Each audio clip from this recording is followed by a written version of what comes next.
Musim dingin, tahun 1980. Kita berada di kota kecil bernama Langby. Jan Hilliard, yang berusia 19 tahun, sedang dalam perjalanan pulang setelah bertemu seorang teman. Dia mengambil jalan pintas dan berbelok ke jalan beku yang licin. Di dalam kegelapan, dia kehilangan kendali mobilnya yang memiliki sistem penggerak roda belakang. Mobilnya tercebur ke parit. Lampu darurat, hujan salju, malam, dan embun beku keras. Jan keluar dari mobilnya. Dia cuma mengenakan mantel musim dingin tipis, sarung tangan, dan sepatu buat koboi. Suhu udara di sekitarnya jauh lebih rendah dibanding freezer. Jan yakin temannya tinggal di dekat situ, jadi dia pergi ke arah sana. Dia mendaki bukit tinggi dan menyadari dirinya salah jalan. Sepertinya dia tersesat. Gadis itu berjalan beberapa kilometer lagi dan melihat rumah temannya yang lain di kejauhan. Kedinginan, dia berjalan ke sana, lalu semuanya menjadi hitam. Jan kehilangan kesadaran.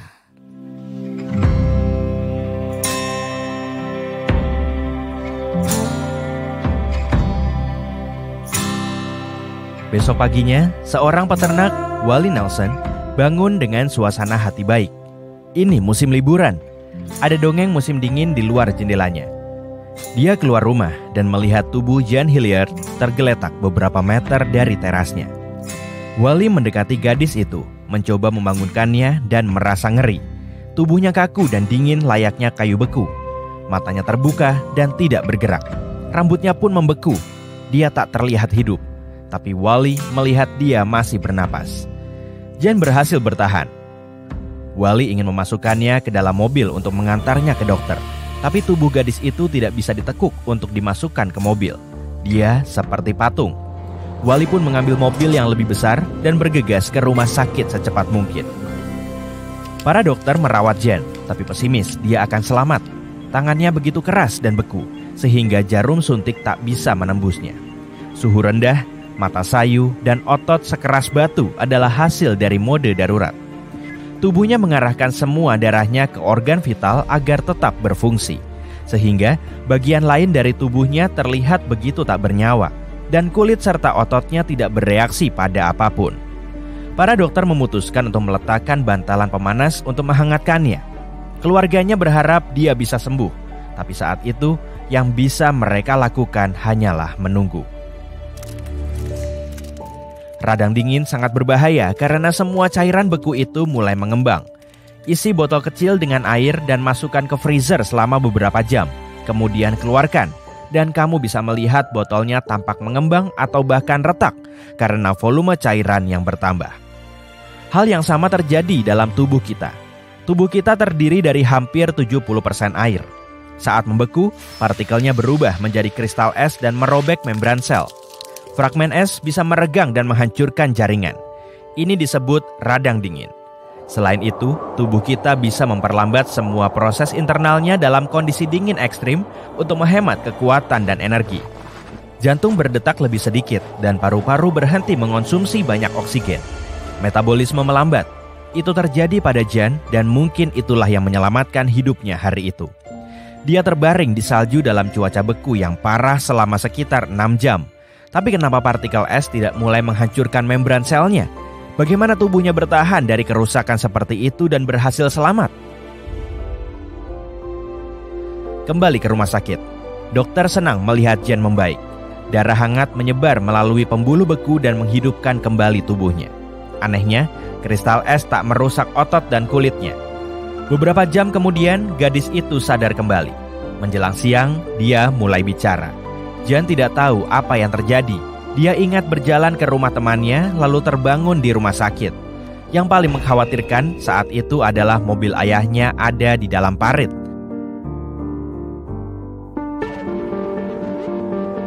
Ternyata gadis itu jatuh dan merangkak ke rumah Wally Nelson. Dia tidak mengingatnya, tapi tampaknya otaknya mengaktifkan naluri bertahan hidup pada malam itu. Sayangnya, dia tidak berhasil merangkak untuk beberapa meter lagi. Jan pingsan di pintu dan terbaring di sana selama 6 jam. Dokter memeriksa gadis itu dan memahami bahwa dia benar-benar sehat. Tak lama, dia dipulangkan dari rumah sakit. Kasus ini bukan cuma satu-satunya. Seorang profesor pengobatan darurat, David Plummer, mengatakan dia telah melihat sekitar 12 kasus serupa selama 10 tahun terakhir saat pasien selamat dari radang dingin parah. Jan kembali ke rumah dan mendapati dirinya kini terkenal. Orang-orang menulis tentangnya di surat kabar, ingin mewawancarainya dan membuat film dokumenter. Kasusnya menarik perhatian banyak dokter di seluruh dunia, tapi tidak ada yang bisa mengetahui secara pasti bagaimana dia berhasil bertahan. Dalam kasus manusia, pemulihan seperti itu tampak seperti keajaiban. Tapi banyak makhluk di alam mampu menyesuaikan tubuh mereka dengan kondisi ekstrim. Salah satunya adalah katak pohon. Hewan ini hidup terutama di daerah beriklim sedang dan tropis Eurasia. Terkadang mereka harus bertahan dari cuaca dingin. Tubuh mereka menyuntikkan glukosa ke aliran darah saat mereka merasa kedinginan, dan isi sel mereka berubah menjadi sirup. Gula menurunkan titik beku air, jadi katak pohon telah beradaptasi dengan kondisi seperti itu. Air di luar sel mereka bisa membeku, tubuh mereka bisa menjadi sekeras es batu. Tapi mereka akan hidup dan baik-baik saja. Kemudian, saat cuaca menjadi lebih hangat, mereka pulih sepenuhnya, darah memenuhi tubuh mereka dan menggerakkan semua otot. Tapi salah satu hewan paling menakjubkan yang bisa menahan suhu beku adalah Ghoulish Icefish. Ikan ini transparan dan agak mirip ubur-ubur. Dia berenang di perairan Antartika yang gelap dan dingin. Ghoulish Icefish nyaman di sana karena anti beku dalam darahnya. Lebih tepatnya, itu adalah zat unik yang berfungsi seperti anti beku. Cairan ini mencegah sel, organ, dan seluruh tubuh hewan ini membeku. Tidak ada sel darah merah dalam darah ikan ini yang mengangkut oksigen ke seluruh tubuhnya. Ini adalah satu-satunya vertebrata dengan kekuatan super seperti itu. Ada organisme di planet kita yang menggunakan dingin untuk memperpanjang hidup. Para ilmuwan telah menemukan beberapa di antaranya di es Siberia. Itu adalah makhluk mikroskopis bersel banyak, seperti cacing kecil yang bisa hidup di dalam freezer selama kurang lebih 10 tahun. Tapi cacing dari Siberia berusia sekitar 24.000 tahun. Para ilmuwan membawanya ke laboratorium dan mencairkannya. Cacing-cacing itu hidup kembali dan mulai berkembang biak segera setelah berabad-abad tidur. Tubuh mereka bisa masuk ke kriptobiosis. Ini adalah saat organisme yang sepenuhnya beku mampu memiliki fungsi vital minimal. Analisis menunjukkan cacing ini bisa bertahan dalam mode ini selama puluhan ribu tahun. Dan ada banyak hewan seperti itu di planet kita. Selain itu, makhluk-makhluk ini adalah beberapa spesies yang paling tahan terhadap radiasi di dunia. Bisa dibilang, mereka tahan banting. Kembali ke cerita kita. Mungkin saja tubuh Jan Hilliard mengalami kriptobiosis singkat. Mungkin ada cairan yang tidak membeku di dalam darah gadis itu. Tapi tidak ada yang tahu pasti. Kini, dia punya pekerjaan biasa dan hampir tidak ingat akan hari itu. Penelitian lebih lanjut tentang topik ini bisa membantu para ilmuwan menciptakan obat-obatan khusus yang bisa dipakai dalam suhu beku. Bayangkan saja, kamu bisa dengan aman keluar di musim dingin dengan cuma memakai kaos dan celana pendek. Uap akan keluar dari tubuhmu dan es di bawah kakimu akan mencair. Kamu akan merasa panas di dalam. Semoga saja ya. Tapi secara realistis, produsen mantel musim dingin tentu saja gak bakal membiarkannya.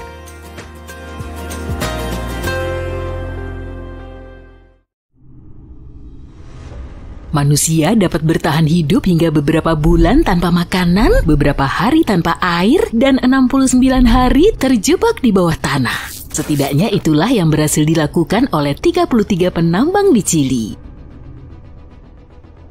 Tanggal 5 Agustus 2010 dimulai seperti hari kerja biasa, jauh di bawah tanah. Para penambang melakukan pekerjaan mereka, menggali tembaga, emas, dan mineral lainnya. Beberapa di antara mereka bekerja hampir 800 meter di bawah permukaan. Kelompok lain sedang beristirahat di refuge, sebuah ruangan yang diukir dari batu agar para penambang dapat beristirahat dan menghirup udara segar yang dipompa dari permukaan. Mereka sedang menunggu truk pick up yang akan mengantar mereka untuk makan siang. Sekitar jam 2 siang, mereka merasakan getaran besar. Ledakan besar kemudian terjadi, semua yang ada di sekitar mulai bergetar, debu memenuhi udara, dan lorong itu runtuh, menjebak orang-orang di dalamnya. Ketika kebisingan itu mereda, para penambang memutuskan untuk berlari ke permukaan dari tempat istirahat itu. Manajer shift dan yang lainnya bergabung, bertekad untuk menyelamatkan setiap orang. Jauh di bawah, 2 penambang sedang memuat batu ke dalam truk ketika mereka merasakan ledakan tekanan. Mereka mengira itu bukan hal yang luar biasa, sampai debu menjadi sangat tebal sehingga mereka tidak dapat melihat apapun. Mengemudi dengan membabi buta, mereka hampir menabrak pengawas shift yang memberi isyarat agar mereka berhenti. Dengan truk yang penuh sesak oleh orang-orang yang ketakutan, mereka memulai perjalanan berbahaya menuju permukaan.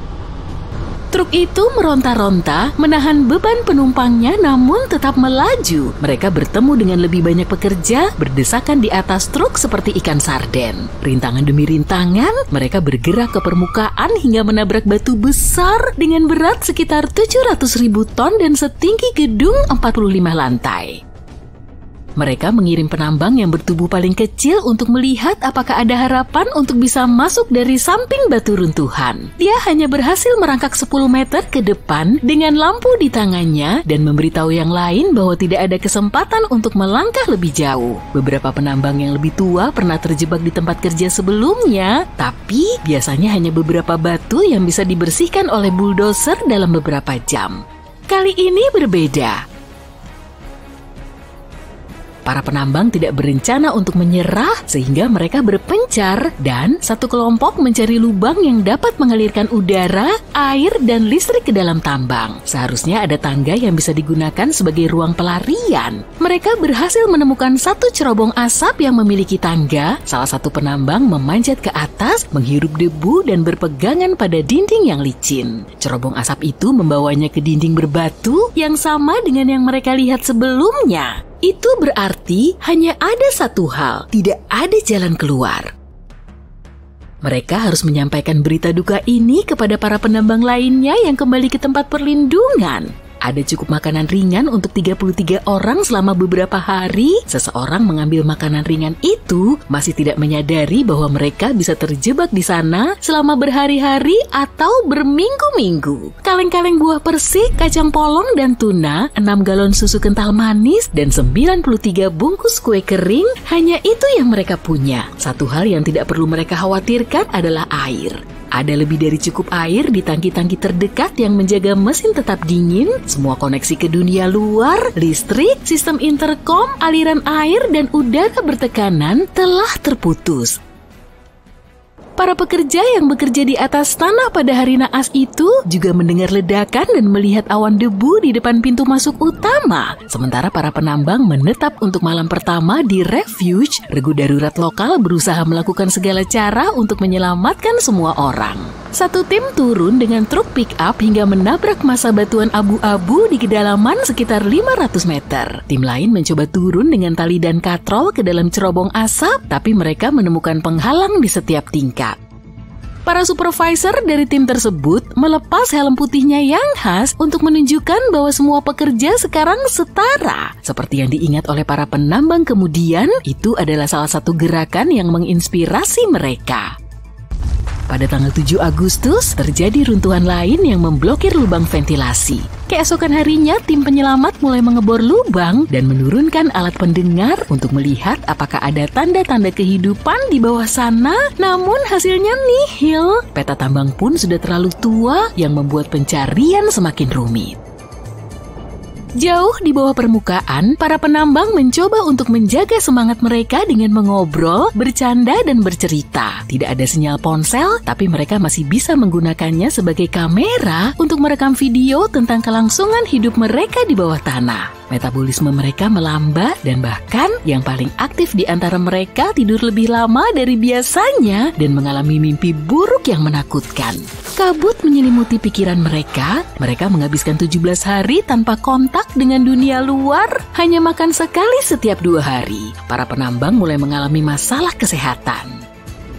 Pada tanggal 22 Agustus, salah satu dari sekitar 30 alat pendeteksi yang dikirim ke dalam tambang mendeteksi sesuatu. Alat itu kembali dengan sebuah catatan yang berbunyi, "Jumlah kami 33 orang dan kami baik-baik saja di tempat penampungan." Segera, tim penyelamat berhasil mengirimkan makanan, air, surat, pertolongan pertama, dan pasokan lain yang diperlukan melalui lubang bor yang sempit. Mereka juga menurunkan kamera video berteknologi tinggi yang menampilkan rekaman langsung para pria di lingkungan yang beruap seperti sauna. Para penambang menciptakan sistem pekerjaan dan rutinitas untuk bertahan hidup dalam kondisi seperti itu dan tetap waras.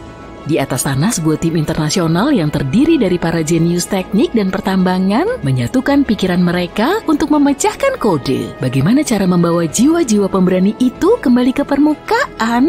Mereka datang dengan sebuah rencana untuk mengebor terowongan dan menurunkan kapsul ke dalam tambang yang cukup untuk memuat satu orang. Kemudian, sebuah derek akan menarik kapsul itu kembali ke permukaan.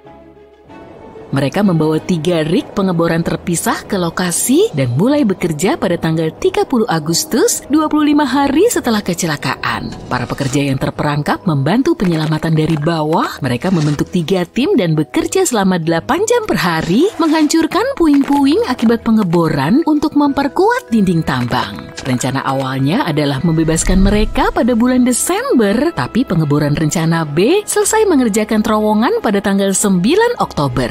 Butuh waktu 2 hari lagi untuk melapisi terowongan dengan pipa logam. Akhirnya seorang petugas penyelamat turun ke dalam tambang dengan kapsul.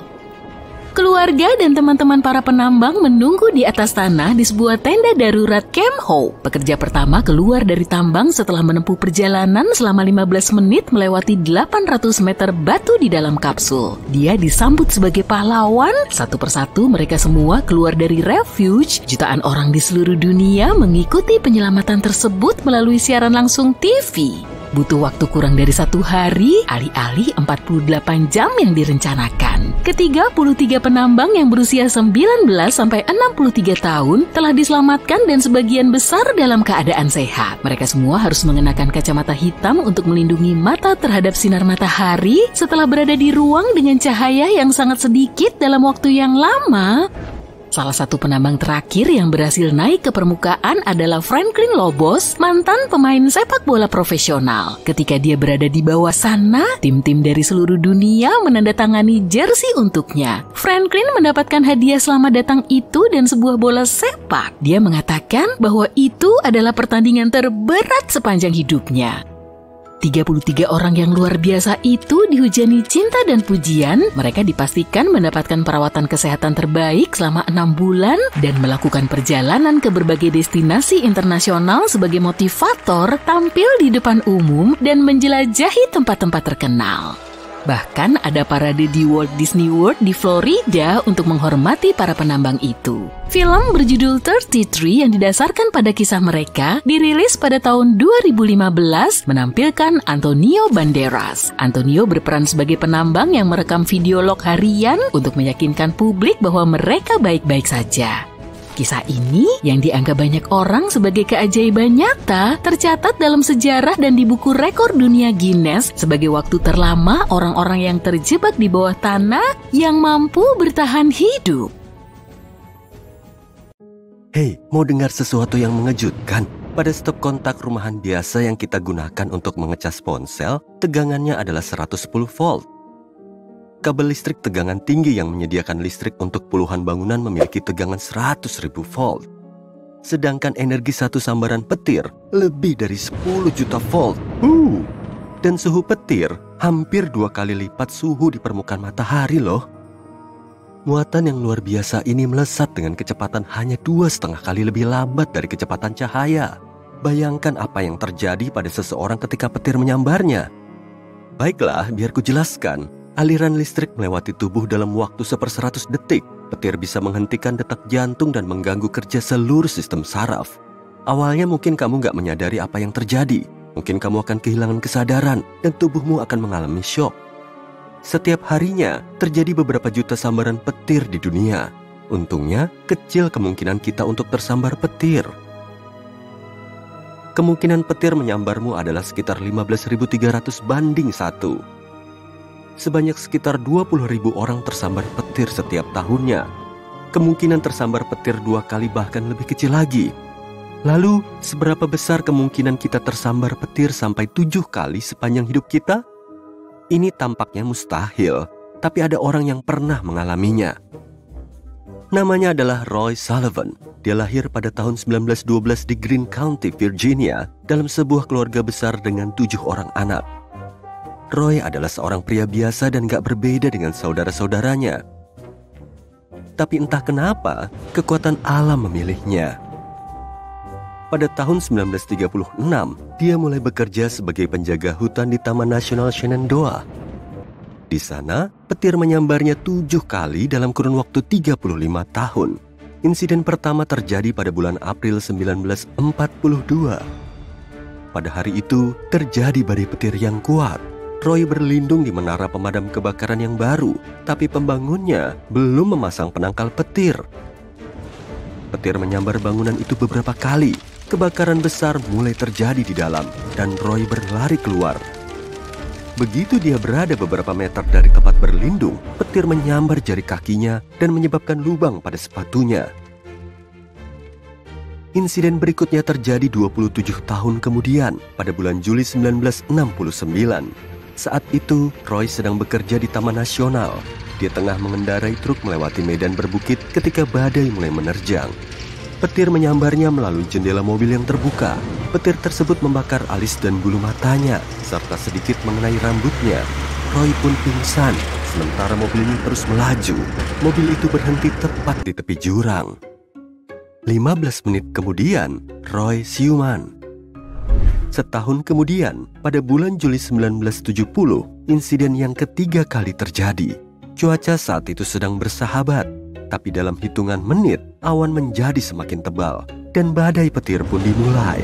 Petir menyambar sebuah trafo di dekat Roy. Pria itu lari secepat mungkin, tapi alam berhasil menangkapnya lagi. Petir menyambar bahunya. 2 tahun kemudian, pada tahun 1972, petir menyambar Roy untuk keempat kalinya saat dia sedang bekerja di pos Taman Nasional. Sambaran itu membuat rambutnya terbakar, lalu dia berlari ke kamar mandi dan menggunakan handuk basah untuk memadamkan api di kepalanya. Sejak saat itu, Roy mulai curiga ada kekuatan jahat tak kasat mata yang memburunya. Dia mulai membawa sebotol air untuk memadamkan api kalau terjadi lagi. Sambaran kelima terjadi di Taman Nasional lagi. Ini terjadi pada tahun 1973. Roy tersandung batu dan jatuh. Pada saat itu, dia melihat awan petir di langit. Merasa ketakutan, dia berlari ke truknya, masuk ke dalam, dan tancap gas. Roy mengemudi sejauh mungkin dari tempat itu. Kemudian, dia berhenti dan keluar dari mobil untuk melihat di mana badai itu berada. Dan saat itu juga, petir menyambarnya lagi. Petir itu mengenai lengan kiri dan kaki kirinya, serta membakar sepatunya. Roy dengan cepat naik kembali ke dalam truk dan memadamkan api dengan menggunakan botol airnya. Pada tahun 1976, insiden ke-6 terjadi. Roy sedang berjalan di jalur setapak di taman, hanya 1,6 km jauhnya dari tempat petir menyambarnya terakhir kali. Kemudian, awan badai muncul kembali. Petir menyambar dan mengenai telapak tangan Roy. Setelah sambaran ke-6, dia mulai curiga ada yang gak beres dengan taman itu. Setelah 40 tahun bekerja, Roy akhirnya memutuskan untuk berhenti. Akhirnya, dia berharap petir akan berhenti mengejarnya, tapi ternyata dia salah. Pada saat itu, pria ini sudah menjadi bak selebritas, tapi ketenaran semacam itu membuatnya nggak bisa menikmati hidup. Orang-orang takut berada di dekatnya karena percaya petir bisa menyambar mereka kapan saja. Wartawan memberi Roy Sullivan julukan Spark Ranger dan konduktor petir manusia. Tentu saja pria itu nggak menyukai semua ini dan merasa sangat kesepian. Selain masalah ini, dia juga mengalami ketakutan secara terus-menerus dan merasa tersiksa. Setiap saat dia selalu khawatir petir akan menyambar kapan saja. Untungnya dia sudah menikah. Istrinya mendukung dan membantunya dalam segala hal. Setelah berhenti dari pekerjaannya, Roy memutuskan untuk pindah bersama istrinya ke kota kecil Dooms, Virginia. Wah, Dooms artinya malapetaka kan? Bisa jadi pertanda nih. Hanya setahun berlalu tanpa insiden. Kemudian, pada tanggal 25 Juni 1977, petir menyambar Roy lagi. Dia pergi memancing di kolam setempat di pagi hari. Hasil tangkapannya bagus, tapi cuacanya mendung. Roy langsung merasa bahwa akan terjadi sambaran petir. Ada bau belerang di udara, dan bulu-bulu di lengannya berdiri. Seluruh tubuhnya tegang. Petir menyambar kepala Roy, melewati dada dan perutnya. Pria itu berlari ke mobilnya untuk berlindung. Pada saat itu, seekor beruang yang kelaparan keluar dari hutan. Ia mendekati ember berisi ikan milik Roy untuk mengambil semua ikan traut yang ditangkapnya. Roy berlari keluar dari mobil dengan rambut membara untuk mengusir hewan itu. Setelah sambaran petir ketujuh, dia kehilangan kemampuan pendengaran di telinga kirinya dan menyadari kalau dia nggak bisa bersembunyi dari petir dimanapun. Istrinya pun takut berada di luar bersamanya saat terjadi badai petir.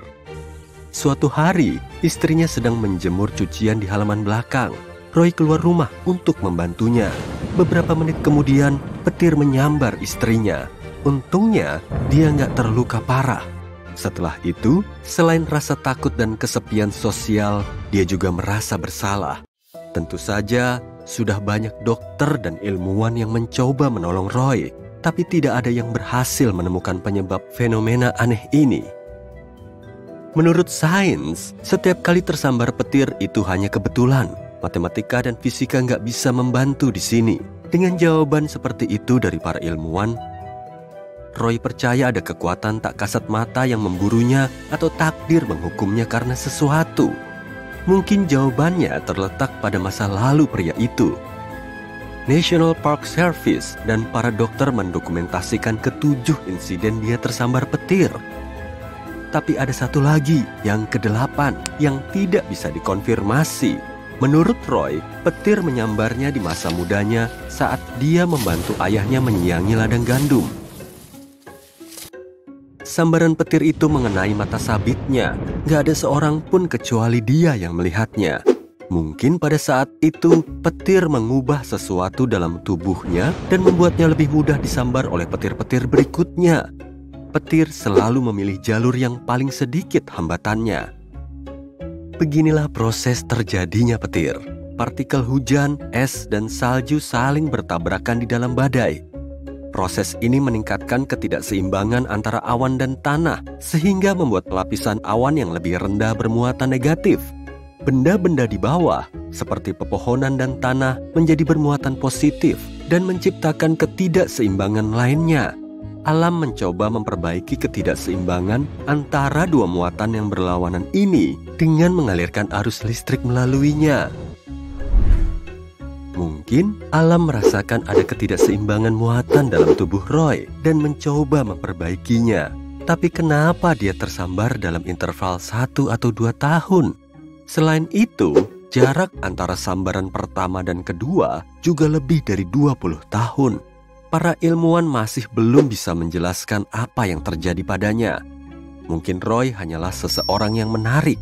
Seperti yang mungkin sudah kamu prediksi, Roy Sullivan tercatat dalam Guinness Book of Records sebagai orang yang paling sering tersambar petir di dunia.